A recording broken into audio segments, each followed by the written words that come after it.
श्री स्वामी समर्थ सर्वांना. हाय, हॅलो, नमस्कार. कसे आहात सर्वजण? सर्वांचं खूप खूप मनापासून स्वागत आहे माझ्या चॅनलमध्ये. तर कालच्या व्हिडिओमध्ये तुम्ही बघितलंच असणार की मला ॲडमिट केलेलं होतं हॉस्पिटलमध्ये. तर बाळाभोवती थोडं पाणी कमी होतं, त्यासाठी ॲडमिट झालेली आहे. 5 ते 6 दिवसाचा कोर्स होता. त्यामध्ये माझा आता 2रा ते 3रा दिवस कोर्स झाला. 3 दिवसाचा कोर्स झाल्यानंतर आणि पुढे 3 दिवसाचा कोर्स होता. ते पूर्ण 3 दिवसाचे कोर्स पूर्ण केले. असे टोटल 6 दिवसाचा कोर्स झाला.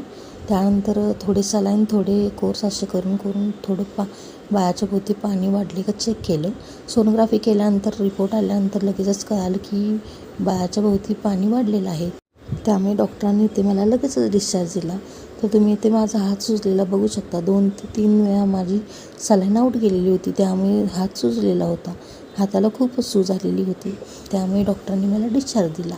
डिस्चार्ज दिलेल्याच्या दिवशी हॉस्पिटलमध्ये कार्यक्रम होता. त्या कार्यक्रमामध्ये तिथं समोसा आणि माझाची कोल्ड्रिंक दिलेलं होतं सगळ्यांना. ते कार्यक्रम वगैरे अटेंड केला. त्यानंतर डिस्चार्ज झाला आमचा. डिस्चार्ज वगैरे झाल्यानंतर लगेचच आम्ही हॉस्पिटलमधून बाहेर पडलो. तर तुम्ही ते बघू शकता. बाहेरचं क्लायमेट खूपच छान होतं. सगळीकडे झाडी वगैरे होती आणि खूपच छान वाटत होतं बाहेर आल्यानंतर. मंगळवारी आम्हाला डिस्चार्ज मिळाला होता. मंगळवारी अंगारकी संकष्टीसुद्धा होती.